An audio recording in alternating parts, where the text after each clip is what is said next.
Happy summer April. I'm so excited to welcome our guests today. Can't wait to hear from them later on. So I'm going to call to order our Nashville MTA board meeting. And first on our agenda is roll call. Janet Miller. Here. Jessica Dalpin. Present. And Aaron Thompson. Present. And Gail Carr-Williams, present. Approval of the March 28th, 2024 minutes. If I could have a motion for approval? So moved. Janet Miller. Second. So any questions, comments, additions, deletions? Hearing none, I'll call for the vote. All those in favor say aye. Aye. We have minutes. Yes, and next on our agenda are public comments. And I have one public comment request. Mr. Darius Knight.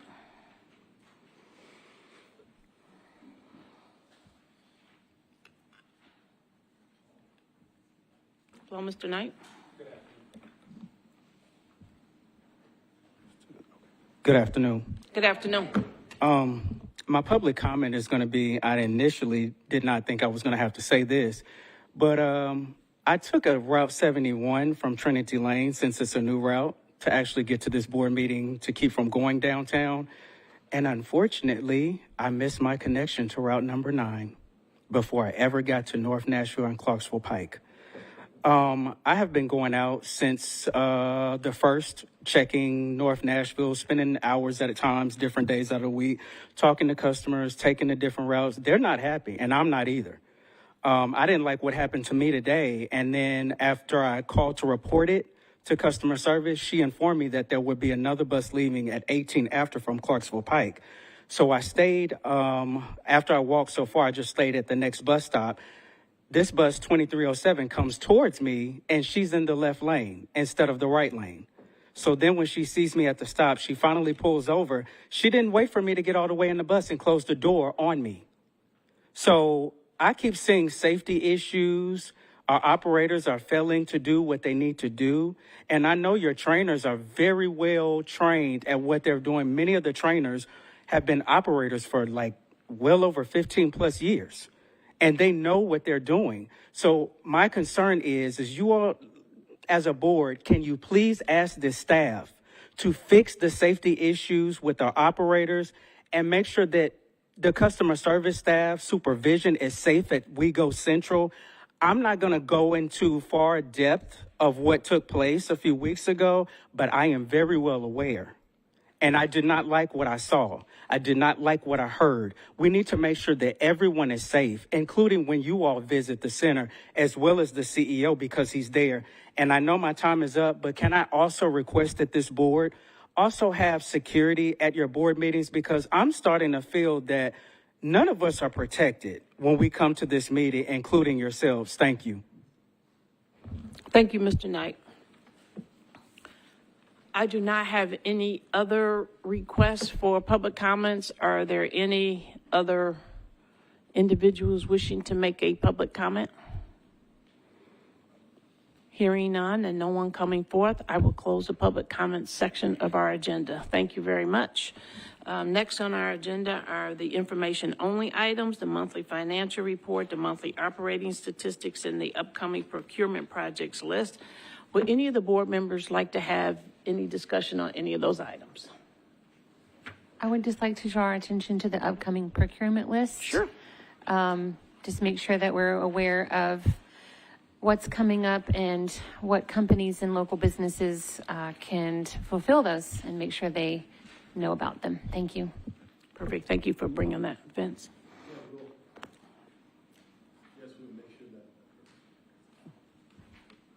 Thank you. Next, we have one item on the consent agenda items, and that's the state We Go Ride contract renewal.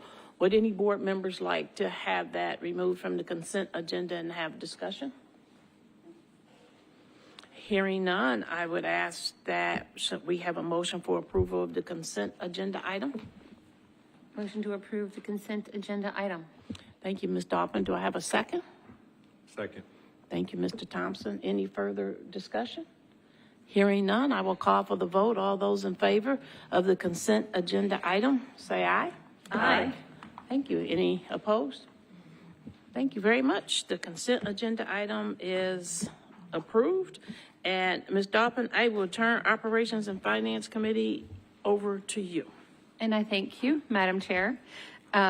We are moving through very swiftly this afternoon, but I do want to call our attention to page 18 of the book. This is our annual pension overview, and I believe Mr. Ed Oliphant will kindly walk us through this item. Yes, ma'am. Excuse my voice. I'm having a battle with allergies, and the allergies are winning.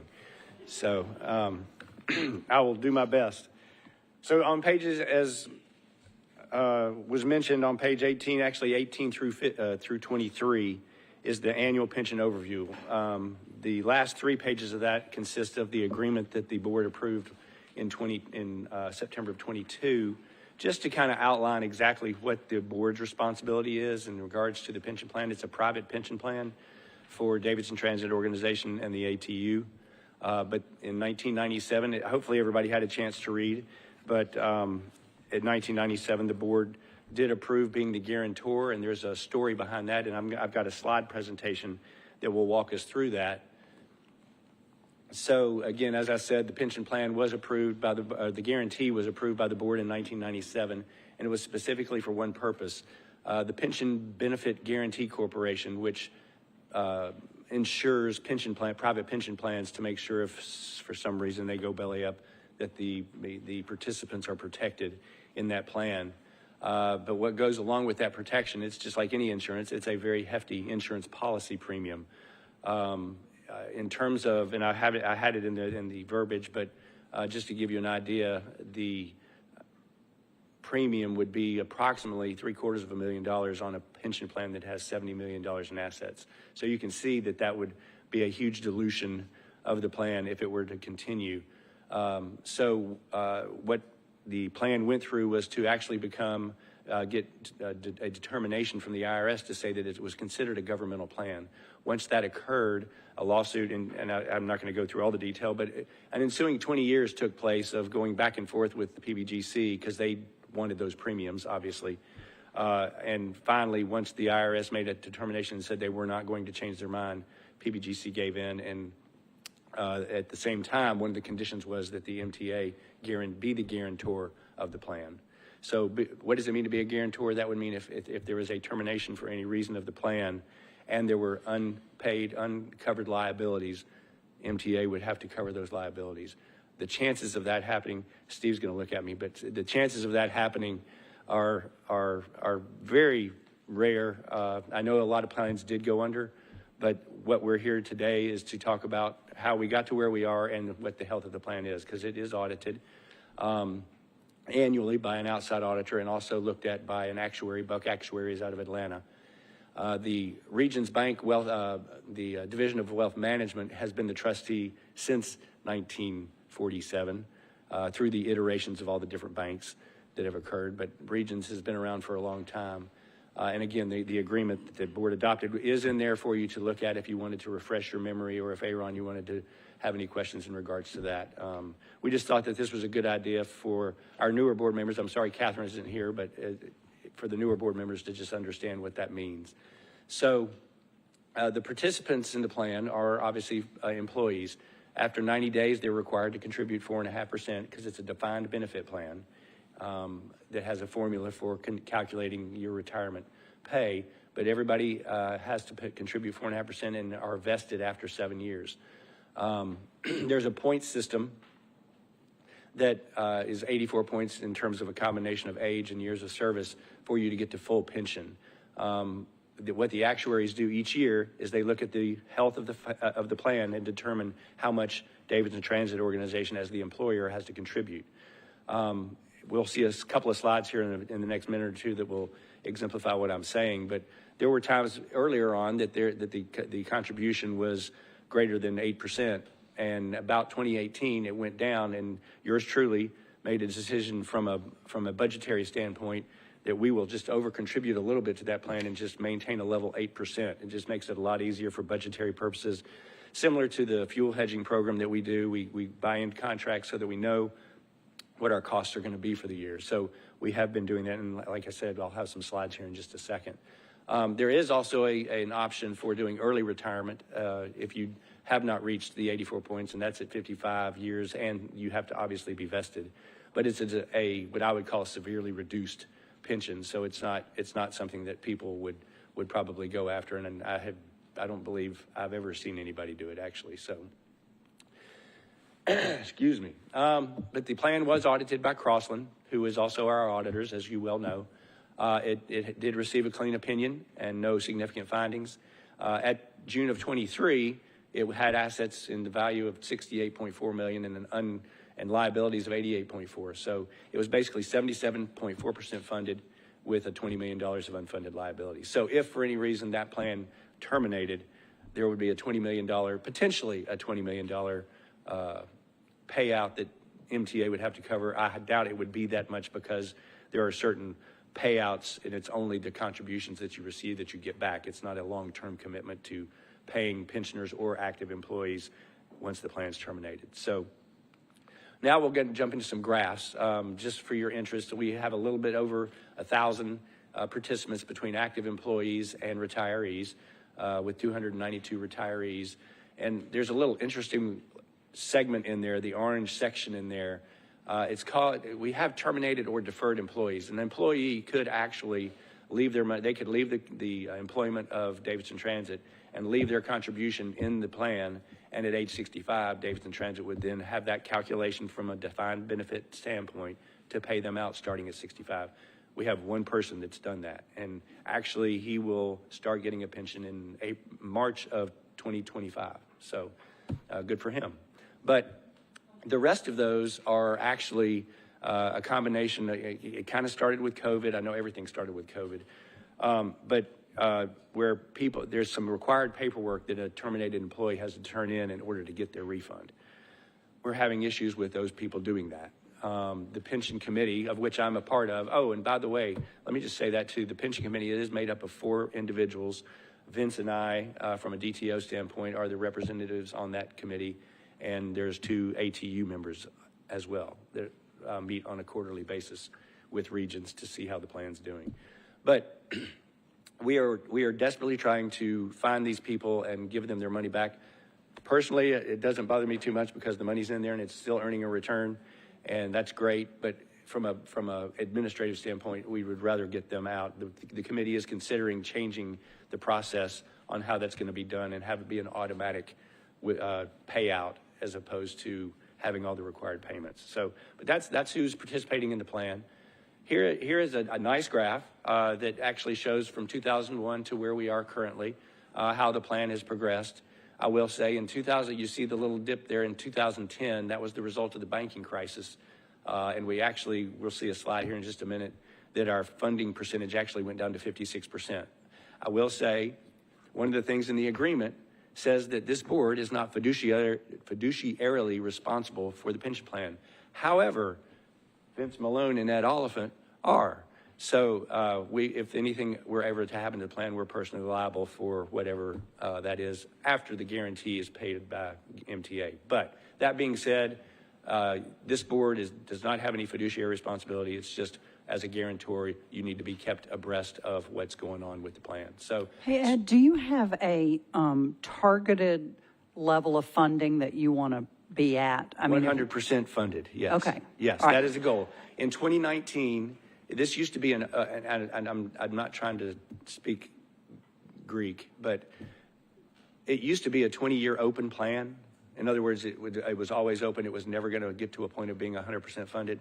In 2019, the committee made the decision, obviously with the advice of our actuaries and our accountants or auditors, to make it a 20-year closed plan. So what that does is it basically, I won't say forces, but by 2019, by 2039, this plan will almost be fully funded just by the mere fact that it's a closed plan. So that was a good thing that we did back in 2019. So yes, we would like it to be 100% or greater funded. That would be wonderful.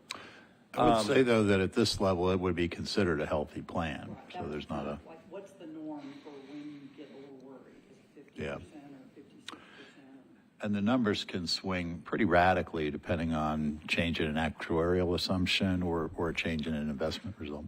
Correct. To Steve's point, one of the things that it's not required, but it's highly recommended. Every 5 years, we do an experience study, to Steve's point, to determine what should our expected rate of return be. Those kinds of things. They update, I hate to be crass, but they update the death tables and figure out when people are going to die. That's how they figure out what the liabilities are for the plan. So currently we're at 76.8 million. We're probably down a little bit from that because the market's dropped off a little bit, but we're going to see here in just a second that if you look at that if you were to take the liabilities as of June of last year, we would be 87% funded. So to Steve's point, it is whatever the market's doing is a determining factor as to how funded the plan actually is. So again, like I said, back in 2010, I'd only been here for 7 years. I was a little bit nervous about where the plan was going, but it has actually performed very well over the years. This is just another demonstration of the funding and showing you what the unfunded liability is. So you can see how the unfunded liability also meanders around. In 2021, when the market was doing well after some of the recovery from the pandemic, our liabilities had not increased, so we were getting really close. We were at 93% at that point, which we saw just a second ago. So here's the part that I was talking about that yours truly made the decision to do. Back in 2018, you can see back in the earlier years, the company contribution was, as high as 10.86%, plus the 4.5% from the employees to keep the plan whole.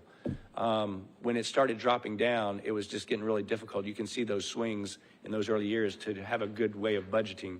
So I made the decision to leave it at 8%, and it overfunds it a little bit. And you can see it's starting to creep up in 23 and 24. The overfunding is very small, but it just goes to this financial stability of the plan as well, and making it easier for MTA to be able to budget for its payments to Davidson Transit Organization through the budget. So that's what that looks like.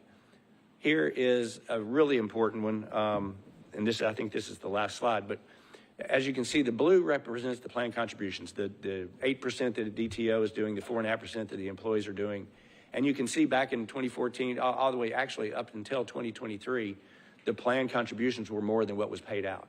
That's a wonderful position to be in because you're not using principal. It's doing its best to continue to earn 7, 8, 9% and help the plan grow. And that's what's helped to contribute to the results that you've seen up to the 76 million that we've got. So we are starting to see now that we have more retirees, and some of that is related to those payouts I was talking about for terminated employees.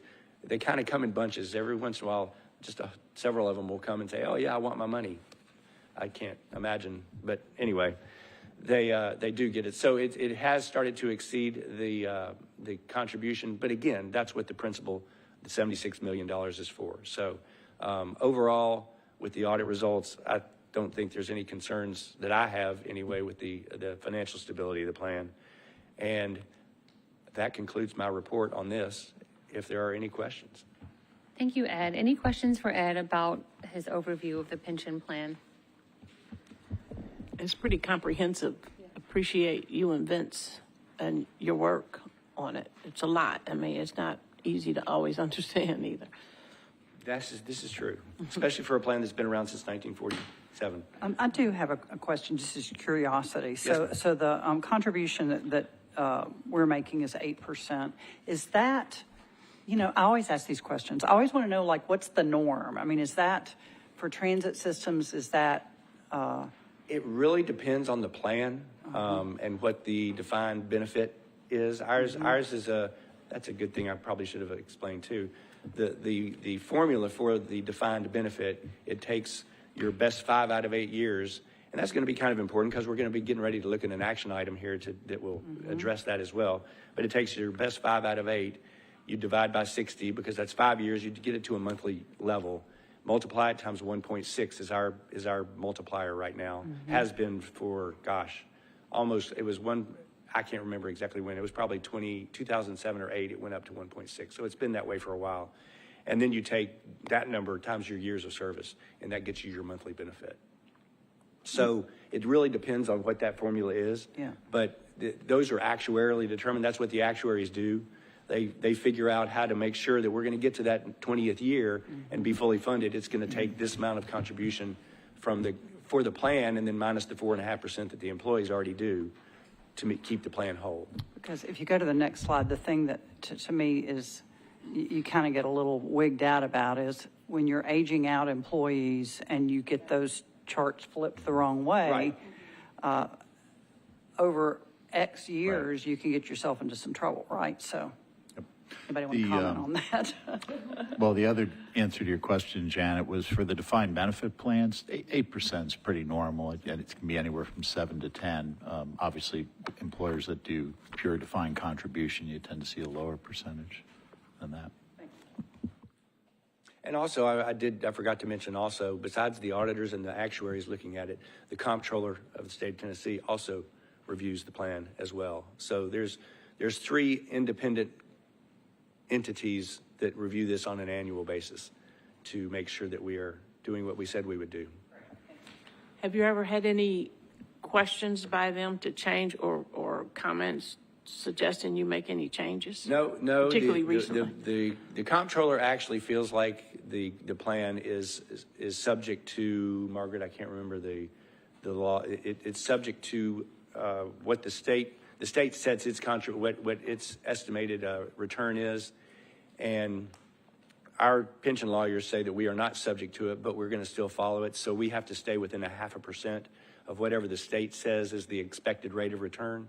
So we're right now at 7.25. They were at 7, so we're a quarter of a point within range. If they lower theirs because of worsening market conditions or returns, then we will monitor that to see.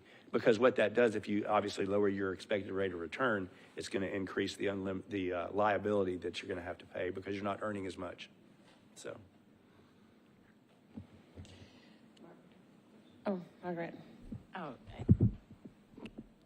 just so they know we're not losing the institutional memory, will you tell them what you're willing to do after you retire?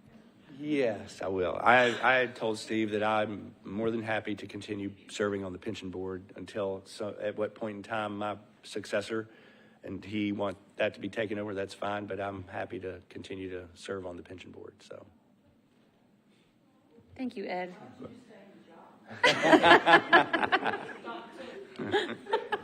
That option is still on the table. We might be able to do a little hybrid for Montana. I think it's probably the council budget hearings he's looking forward to. Oh, yeah. Ooh. Yes.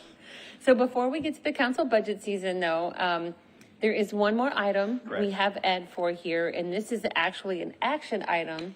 He is going to detail the pension plan amendments. Correct. And then it's one amendment covering 2 areas. Okay. If you recall, the 3 board members that were here in 2022, we established the agreement that we talked about and then also approved 2 amendments that were administrative in nature. What the board, in my opinion, should always be concerned about is, wait, are you doing an amendment that's costing the plan more, that's going to cause DTO to have to contribute more, which would put pressure on MTA? So that has not happened yet. I don't foresee it happening, but that's one of the things that as a board member I would be concerned about is, wait, are you making the plan more expensive, if you will? But and we did pass those 2 amendments to allow Steve to sign as the guarantor that the board approved. What we have before us today on page 24 are 2 other areas within this amendment, and one of them is really kind of common sense and the other is administrative in nature. The administrative one goes back to what I just mentioned a few minutes ago, the best 5 out of 8 years. The way the plan was written, it was confusing as to whether that was service years or calendar years that you use for the best 5 out of 8. The intent of the plan was always to be calendar year. So our pension attorneys caught this. I don't know why it took me 21 years to find that, but again, it's administrative in nature. And so the plan now reflects what the intent of the plan was, and it's based on a calendar year. Because obviously the intent of the plan is for a retiree to have as much retirement earnings as possible. And if it was on service years, you would just actually lose the year that you were retiring in. And that just obviously isn't right. The other one is a real no-brainer. It is for whatever reason, the plan didn't have qualified domestic relation orders or divorce proceedings in there, we honor them, but it wasn't in there, so we're just making it consistent and adding that as a definition to the plan. So neither one of these, I should say, and with that, there could be fees. If it's a complicated divorce, there could be a reason that we have to go to the actuaries to figure out what that split would be. And if those fees are incurred, the amendment allows the plan to charge the employee for those fees. So in other words, this is not causing an increase in the plan as far as expenses go. So this doesn't have a fiscal note. No. Any questions about the amendment? Yes, so we're asking the board to authorize Steve to sign as the for MTA as the guarantor of the plan, acknowledging that this amendment was done. Yeah. Good catch on the amendments. So any questions for Ed about the proposed amendments? No. It is the pleasure of the Operations and Finance Committee to make a motion to move ahead and approve action item 24008. Okay, we have a motion for approval of action item 24008, which are the pension plan amendments. Is there a second? Second? And there is a second. Are there any questions? Any comments? Hearing none, I will call for the vote. All those in favor say aye. Aye. The motion passes. You have your amendments. That concludes my report. That is. Get feeling better, Thank you, Ed. Goodness Thank you. gracious. That's interesting. And with that, Madam Chair, that concludes the business of the Operations and Finance Committee. Well, thank you very much, Ms. Doppen. Now I will turn this over to Ms. Miller. Okay, I think we get to have fun in the nice committee today. So we all know that was loads of fun. Pension stuff is always just fun.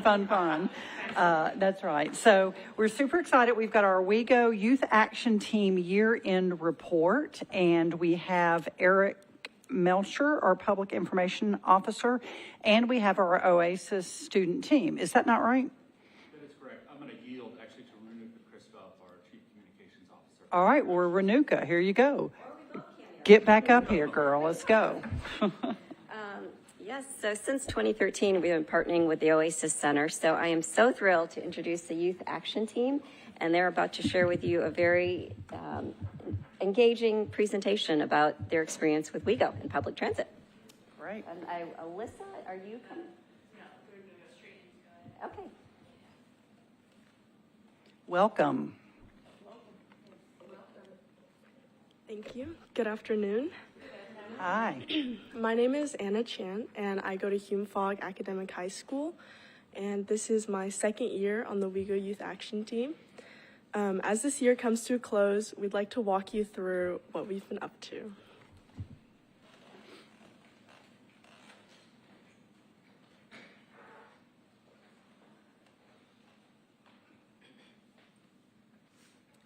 Hello everyone, my name is Kia Lee. I'm a junior at Early College High School, and I just wanted to talk to you guys about our talk with the representative of the Nashville Department of Transportation.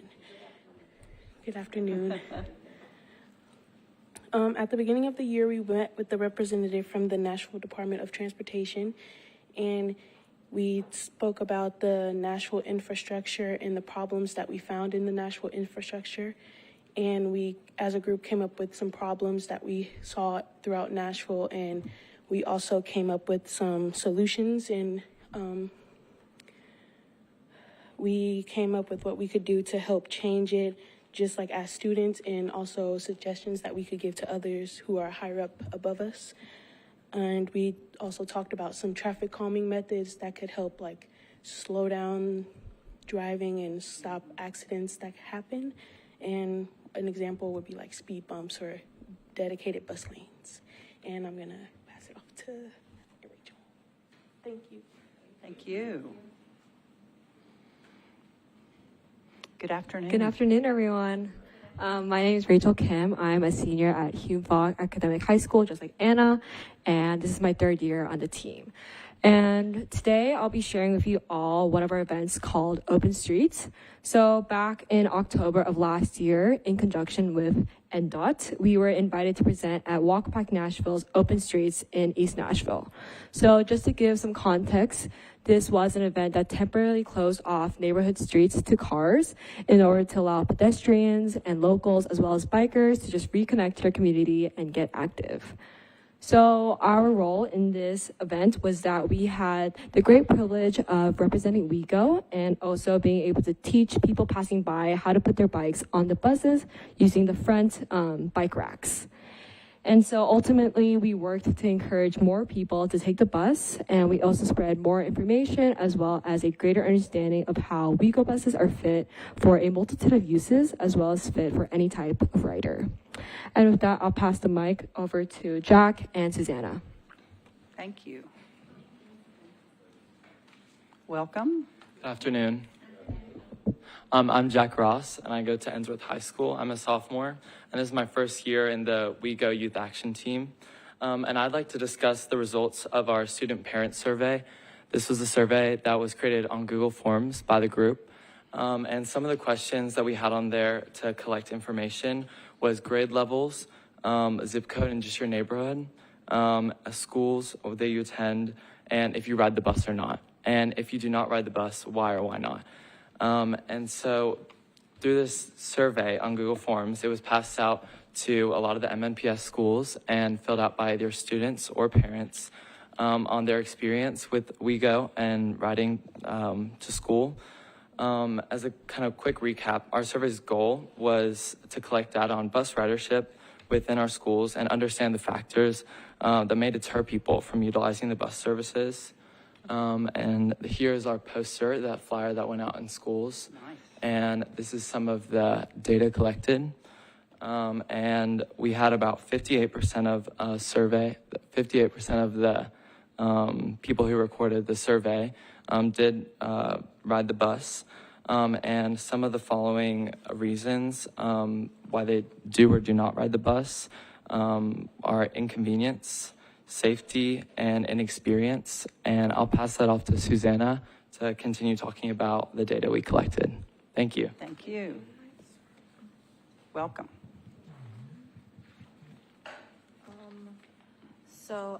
My name is Susanna Wilkinson. I'm a senior at Hillsborough High School, and this is my first year on the WeGo Youth Action Team. And like Jack was saying, some of the reasons why students here in Metro Nashville Public Schools don't ride the bus is the reliability and punctuality of the bus service. This is particularly concerning, especially with early start times of MPS high schools. Like my high school, Hillsborough, starts at 7:05. And I have a lot of classmates go to school out of zone, and so they're having to be on the bus for 45 minutes to an hour and a half per day. That includes doing a transfer at WeGo Central, but not always.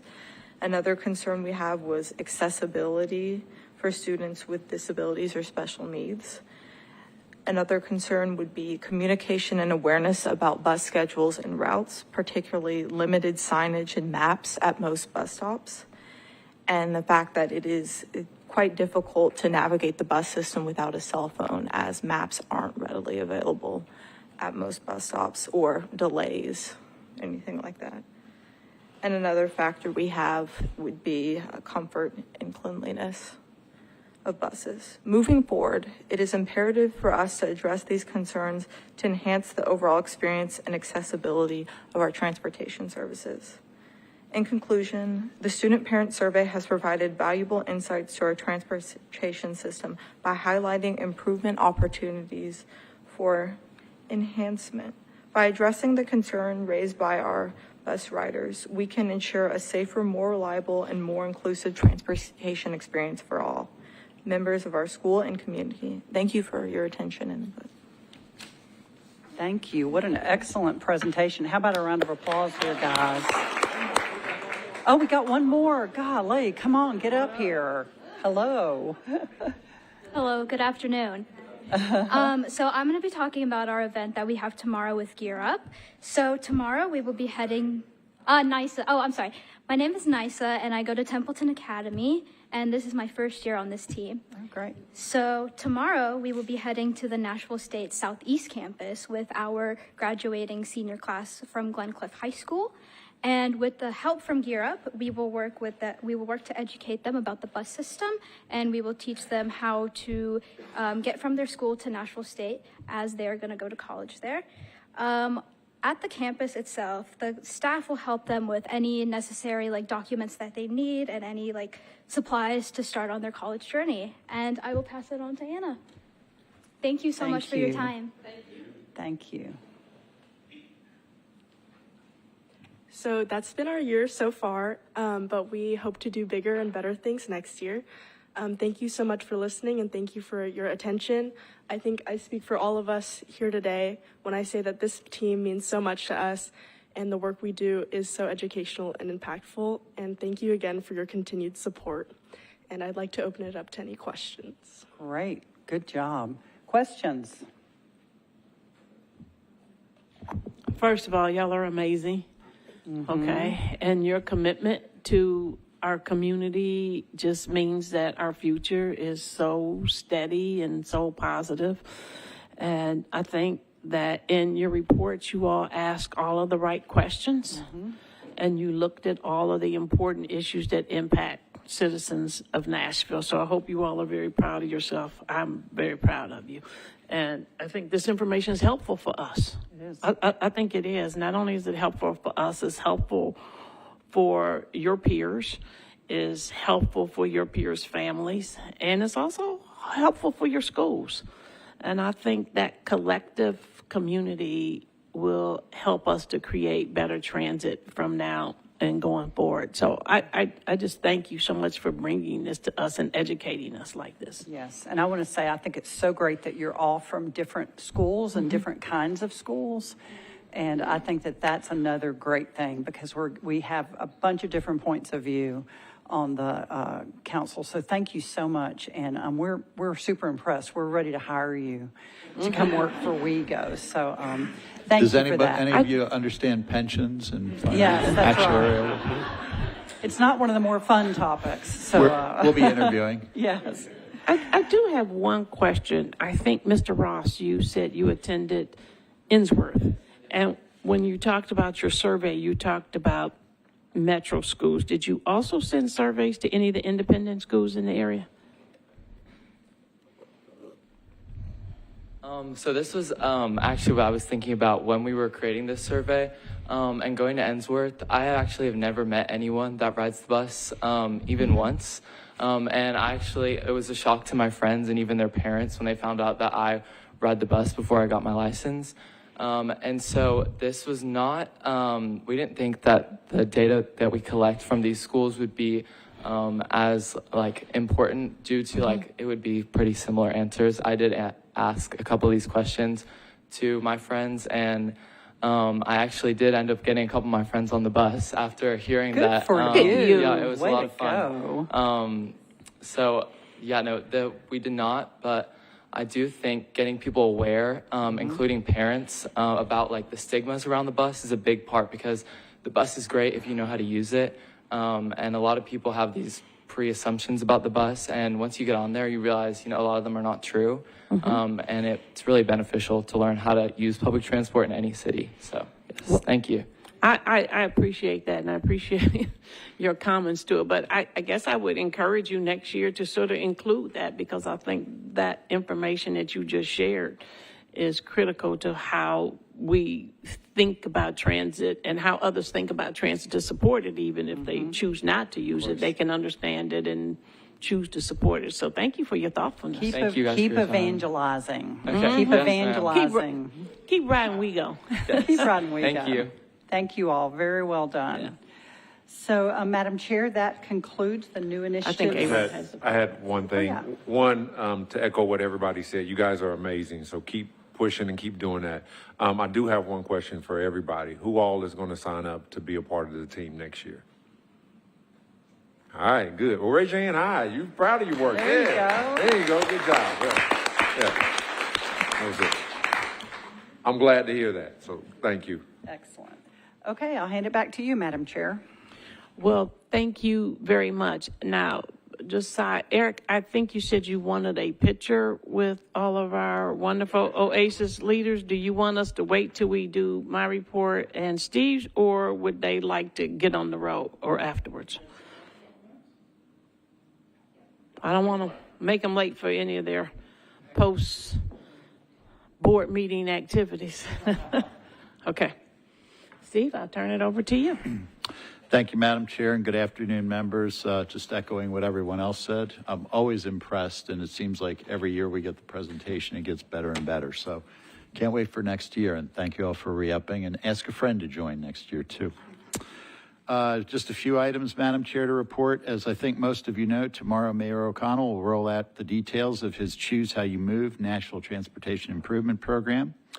Over the past several months, I've been really pleased and proud as quite a few of our staff have been highly engaged in support roles to help Mayor O'Connell put the program together. You always risk leaving people out when you start naming names, but frankly, as Janet and I were talking about before the meeting, we've had several people who've essentially been doing two jobs over the last 5 or 6 months. So I particularly want to call out attention to Lydia Benda, I see her in the back of the room, working with a lot of the engineering group on the capital side. Renuka Christoph and Eric Melcher have been supporting the communications team and will continue to do that. We all know that Felix Kostradad and Katie Freudberg have been instrumental in putting together the plan. So it's been really a kind of a delight to see that come together. And also the teamwork with other Metro departments, Metro Planning, NDOT, the Mayor's Office, to put that together. So we're anxious for the Mayor's announcement and the next phase in this particular journey. We're continuing work on 3 significant efforts. Stantec continues to do advanced work on our zero-emission fleet transition plan, and you can expect over the next few months we'll be scheduling some format of workshop and work session to go through some information, as well as to gauge the direction of the board as we move forward through that initiative. A couple mentions on the safety security side. Marine Tiger continues to work with our security group and MMPD on a comprehensive system security analysis, and you can expect to see results of that over the next few months. And next month, we expect to bring forth a contract recommendation in concert with Metro Planning and NDOT to award a contract for our next strategic service plan update, which is essentially the update to the NMotion plan. NMotion aged pretty well, but the operative word is it has aged, so it is time to update. This past month, I got to participate in a panel discussion of transportation and mobility issues in Nashville for a visiting delegation from Greensboro, North Carolina. Much as our city has visited larger cities to kind of kick the tires on what they're doing, Greensboro is experiencing quite a few of the same issues that Nashville is. So it was enjoyable to participate in that. And I noticed the following panel after our transportation panel was on housing, and a familiar face popped up on that panel as well. So Ron Thompson certainly was a leader in that effort. We continue to meet with leadership from the Tennessee Titans, NDOT, MNPD, and other stakeholders to discuss potential approaches to event management, promoting greater use of transit to stadium events, starting this fall, hopefully, and certainly when the new stadium comes online in 2027.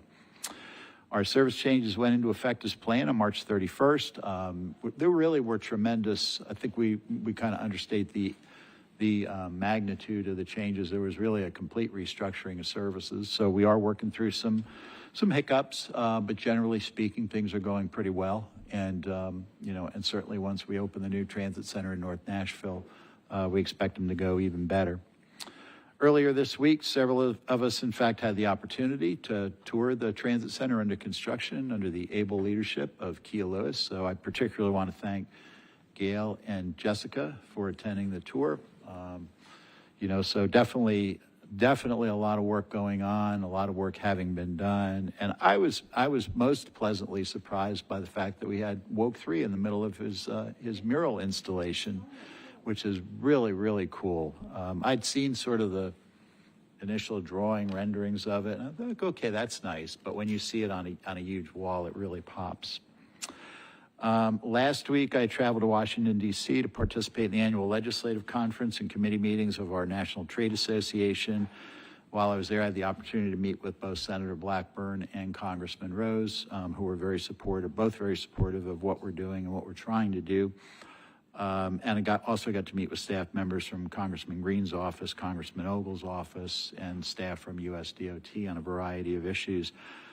Congressman Rose was particularly delighted, and we were delighted to accept. He was able to obtain a $3 million congressional appropriation. It's actually for the RTA, but it'll have MTA implications toward our Donaldson Station redevelopment project. So definitely very pleased to have his support. Speaking of that, moving over to the RTA side, we recently had a new board member appointed by the governor representing Sumner County. Her name is Nicole Rowan, so I had the opportunity to do her. Yes, a graduate, a proud graduate, I might add, of the Transit Citizens Leadership Academy. So I got to do her orientation. I've already had several follow-up questions, so I think Nicole's going to be a great addition to the RTA board. We continue to advance our land acquisition toward a permanent park and ride facility in Murfreesboro. And Vince, do we have a church vote yet? Drum roll. Hopefully this evening, folks selling the property to us will be approving that sale, and we can move into the next phase of that project. Hatch Consulting Group continues to advance the WeGo Star Future Vision Study. In fact, I was almost late here coming back from a meeting of the National and Eastern Railroad Authority Board in Lebanon, where Dave Genova from Hatch was doing a presentation with the NERA board. So that's advancing very well. Essentially, we've narrowed down to a few scenarios that Hatch is working with R.J. Corman, the rail operator, to model so that we can fine-tune cost estimates and operating implications of those scenarios. And then speaking of the Donaldson Station project, we continue to work with the development team of H.G. Hill and Southeast Venture toward laying that project out. We think the site concept is pretty well along.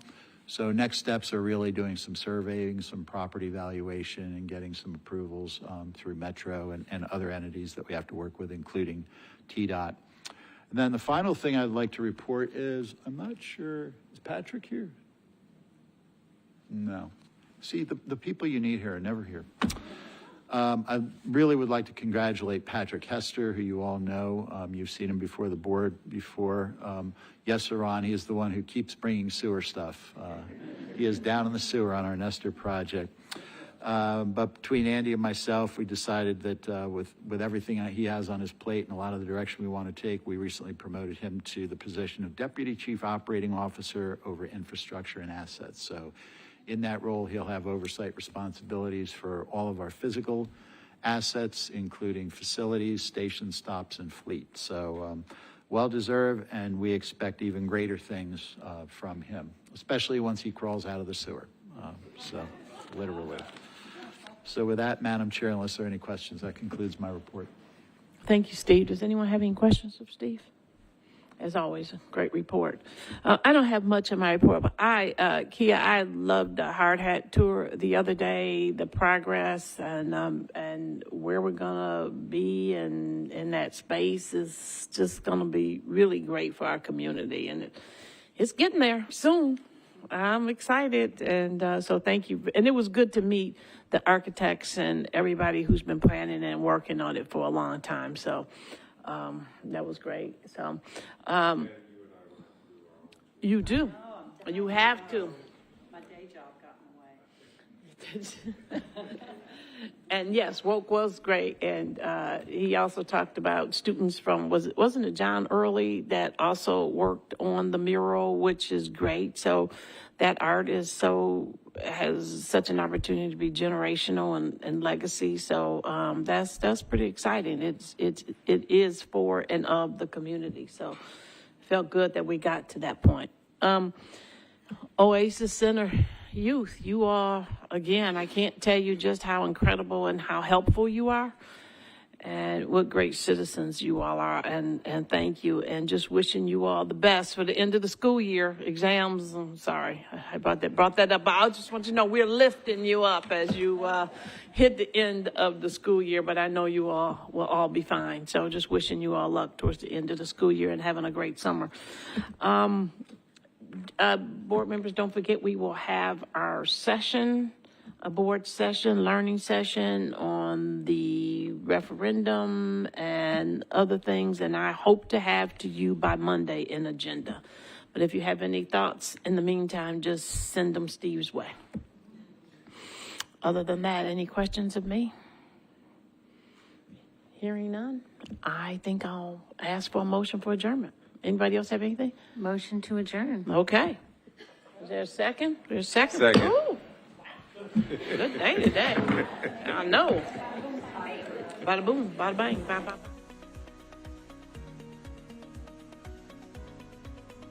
This has been a service of the Metro Nashville Network. If you would like to see this presentation again, or for more information on this and other programs, visit nashville.gov.